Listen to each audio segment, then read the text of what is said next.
Hello friends, तो स्वागत है आपका आपके अपने चैनल पर। तो फ्रेंड्स, सीटेट की तैयारी आप लोग अच्छे से कर रहे होंगे। तो चलिए आज हम लोग आपका बिना समय गवाए हुए एनसीएफ 2005 में जो सुझाव दिए गए हैं, जिनसे कि भर भर के क्वेश्चन आता है सीटेट में, तो उन्हीं सबको देखेंगे। और फिर इनमें उद्देश्य भी दिया गया है एनसीएफ के द्वारा कि गणित में क्या उद्देश्य होना चाहिए शिक्षा का, या सामाजिक विज्ञान में शिक्षा का क्या उद्देश्य होना चाहिए, जिससे कि क्वेश्चन बनता है। तो आज हम लोग उन्हीं को देखेंगे। तो चलिए स्टार्ट करते हैं। देखिए फ्रेंड्स, पहला इसमें क्या सुझाव दिया गया है एनसीएफ की तरफ से कि इसमें यह कहा गया है कि शिक्षक एक जो है वो मार्गदर्शक है, सुविधादाता, सुगमकर्ता और प्रेरक है। मतलब शिक्षक क्या है? शिक्षक जो है वो बच्चों के लिए क्या करता है? मार्ग दिखाता है, सही रास्ता बताता है, सुविधा प्रदान करता है, सुगम करता है और प्रेरक भी है, यानी प्रेरणा भी देता है। जहाँ बच्चे भटक जाते हैं रास्ता, तो वो क्या करता है? एक शिक्षक उनको प्रेरित करता है, उत्साहित करता है बच्चों को आगे बढ़ने के लिए। देखिए यहाँ कहा गया है कि जो विद्यार्थियों को ज्ञान सृजन के लिए प्रोत्साहित करता है, वही क्या है? एक शिक्षक है। तो शिक्षक करके क्वेश्चन दे देगा कि शिक्षक जो है वो क्या है? मार्गदर्शक है, सुविधादाता है, इनमें से सभी, या ऐसे करके कुछ और ऑप्शंस डाल देगा।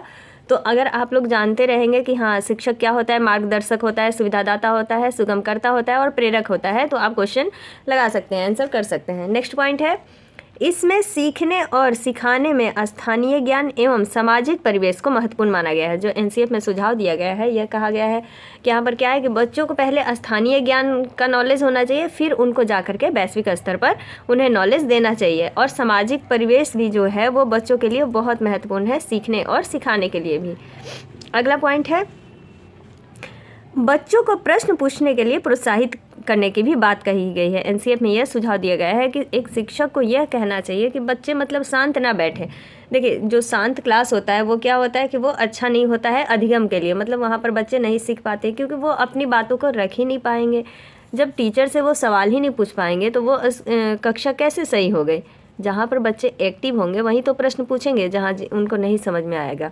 तो वहीं बोला गया है कि बच्चों को प्रश्न पूछने के लिए प्रोत्साहित करने की बात कही गई है। कहाँ? तो एनसीएफ के सुझाव द्वारा।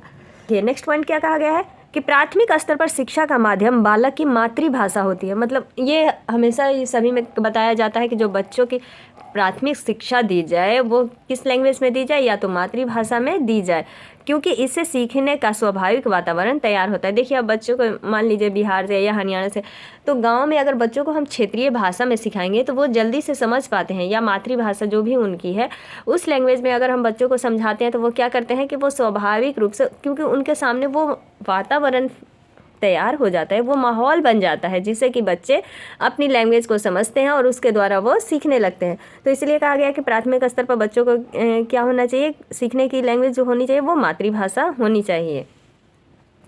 गलतियाँ अधिगम का हिस्सा होती हैं। गलतियाँ क्या होती है कि अधिगम का हिस्सा होता है। गलती के द्वारा ही बच्चा सीखता है। थॉर्नडाइक ने कहा भी है ना कि भूल के द्वारा ही, भूल एवं प्रयास का जो सिद्धांत दिया है उनमें यह बताया गया है कोई भी इंसान हो वो गलती के द्वारा ही सीखता है। आगे पॉइंट है, अंग्रेजी को द्वितीय भाषा के रूप में स्वीकार किया गया है। एनसीएफ जो सुझाव देता है वो यह कहता है कि जो अंग्रेजी भाषा हो गई या संस्कृत भाषा हो गई, इन लोगों को कौन से भाषा में रखा गया है? तो द्वितीय भाषा में रखा गया है। मतलब पहले मातृभाषा होनी चाहिए, उसके बाद ही और अन्य भाषाओं को प्राथमिकता दी जानी चाहिए।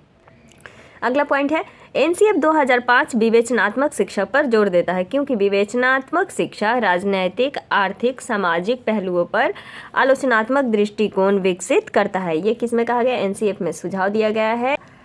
नेक्स्ट पॉइंट है कि बच्चा कोई कोरी पट्टी नहीं है, वह कई अनुभवों के साथ स्कूल में प्रवेश करता है।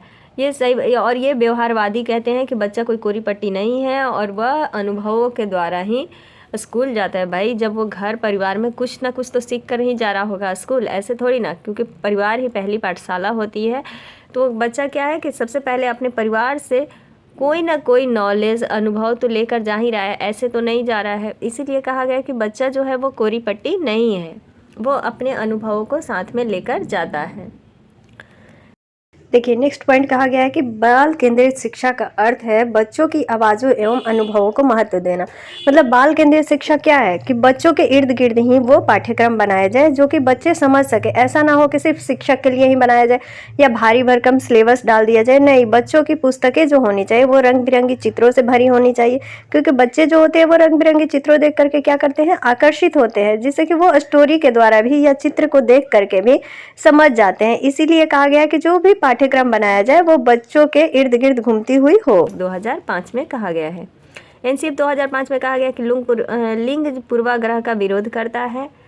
जो एनसीएफ है वो क्या करता है कि वो बालक बालिकाओं के भेदभाव को हमेशा मतलब उसको क्या करता है, विरोध करता है। वो यह कहता है कि दोनों की भूमिका पर जोर देता है कि दोनों की भूमिकाएं एक समान होनी चाहिए, चाहे बालक हो चाहे बालिका हो। द्वारा यह कहा गया है कि जो ज्ञान है वो ज्ञात से अज्ञात की तरफ या मूर्त से अमूर्त की ओर तथा स्थानीय से वैश्विक की ओर शिक्षण सूत्रों का जिक्र किया गया है। एनसीएफ में यह सुझाव दिया गया है कि किसी भी बच्चे को ज्ञान से अज्ञात की ओर ले जाना चाहिए या मूर्त से अमूर्त की ओर शिक्षण देनी चाहिए। ये नहीं कि पहले हम अमूर्त बातें बता रहे हैं, अब भाई पहले उसको, छोटा बच्चा है तो पहले उसको मूर्त से ही तो समझाएंगे, जो वो देख सकता है उसी के द्वारा वो समझेगा। अब जो नहीं देख सकता है वो अचानक अपने अंदर तर्क कहाँ से लाएगा।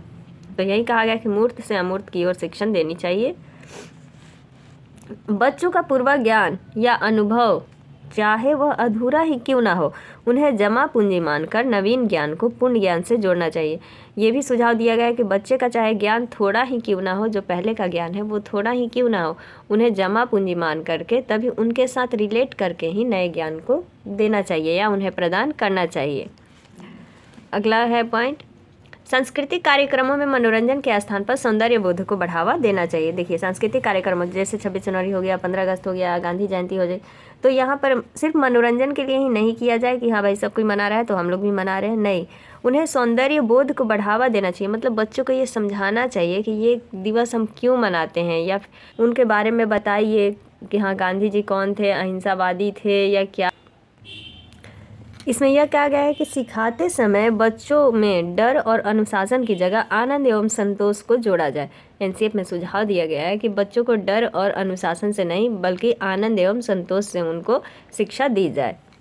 नेक्स्ट पॉइंट है, अधिगम में वयस्कों के साथ काम करना, सहपाठियों के साथ विचार विमर्श करना आदि अत्यंत लाभदायक होता है। देखिए जैसे शिक्षक किसी कार्य को कर रहे हैं तो उनमें बच्चों को भी वो शामिल करें, जिससे कि बच्चे का भी नॉलेज होगा, वो सीखेंगे अपने बड़ों से। तो इसलिए इसमें यह सुझाव दिया गया है कि सहपाठियों के साथ विचार विमर्श करना तथा अधिगम में वयस्कों जो बड़े लोग हैं उनके साथ काम करने का यहाँ पर विमर्श किया गया है और यह अत्यंत लाभदायक होता है।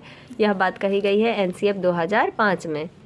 नेक्स्ट पॉइंट है, बच्चों को प्रश्न पूछने के लिए प्रोत्साहित करना चाहिए। ऐसा नहीं कि जो स्कूल का वातावरण है वो बिल्कुल शांत कर दिया जाए, नहीं, एक्टिव यानी सक्रिय, जहाँ पर बच्चे सक्रिय रहेंगे वहाँ ज़्यादा सीखेंगे, ज़्यादा प्रश्न पूछेंगे अपने शिक्षक से भी, जहाँ उनको नहीं समझ में आएगा वहाँ पूछेंगे। तो इसीलिए कहा गया है, सुझाव दिया गया है कि जो शिक्षक है वो बच्चों को प्रोत्साहित करे प्रश्न पूछने के लिए। देखिए एनसीएफ 2005 में 4 क्षेत्रों में विशेष ध्यान आकर्षित किया गया है। मतलब ये 4 क्षेत्रों में जो है वो विशेष ध्यान आकर्षित करता है। तो कौन कौन से क्षेत्र हैं?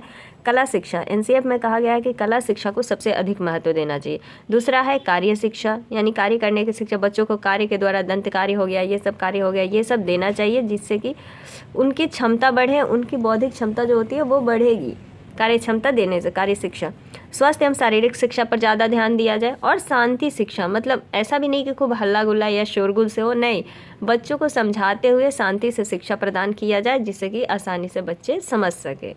तो ये एनसीएफ के 4 विशेष ध्यान आकर्षित जो करते हैं, ये 4 पॉइंट थे कि कला शिक्षा, कार्य शिक्षा, स्वास्थ्य एवं शारीरिक शिक्षा तथा शांति शिक्षा। देखिए अब अगला पॉइंट है कि एनसीएफ जो है वो रचनावाद पर ज़्यादा जोर देता है। एनसीएफ में क्या कहा गया है कि एनसीएफ रचनावाद पर ज़्यादा जोर देता है, यानी बच्चे जो है वो क्रिएटिव माइंड के होते हैं, उनका दिमाग उथल पुथल, मतलब वो सोचते ज़्यादा है। तो इसीलिए कहा गया कि बच्चे जितना रचनावादी होंगे उनकी शिक्षा या उनकी जो मनोवृत्ति है उतनी ही अच्छी होगी या विकसित होगी। ये बिना बोझ के शिक्षा देने का भी वादा करते हैं कि मतलब बच्चों के ऊपर ऐसा ना हो कि बोझ लाद दिया जाए, नहीं।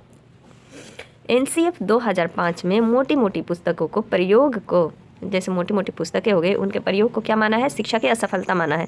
यानी मोटी मोटी पुस्तकें बच्चे देख करके डर जाते हैं और इसलिए वो पढ़ भी नहीं पाते हैं। तो इसलिए क्या कहा गया है कि जो मोटी मोटी पुस्तकें होती हैं वो असफलता का कारण होती हैं।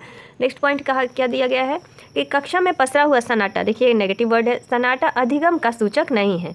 जब सन्नाटा छाया हुआ है, भाई बच्चे चाहे जैसे भी पढ़ रहे हैं, नहीं पढ़ रहे हैं, समझ रहे हैं, नहीं समझ रहे हैं, तो वो क्या सीखेंगे? इसीलिए इसमें कहा गया कि ये अधिगम का सूचक नहीं है जो पसरा हुआ सन्नाटा है।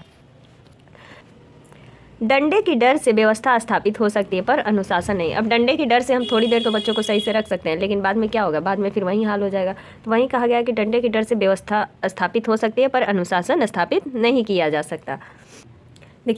देखिए एक ये सुझाव दिया गया है कि बालकों के चहुमुखी विकास पर आधारित पाठ्यचर्या हो, मतलब ऐसा पाठ्यचर्या का निर्माण किया जाए जिसमें बालकों के नैतिक, शारीरिक, सामाजिक या सांवेगिक मतलब हर तरह से उनका विकास किया जाए पाठ्यक्रम के द्वारा। मतलब पाठ्य पुस्तक ऐसी बनानी चाहिए जिससे कि बच्चे का चारों साइड से विकास किया जा सके।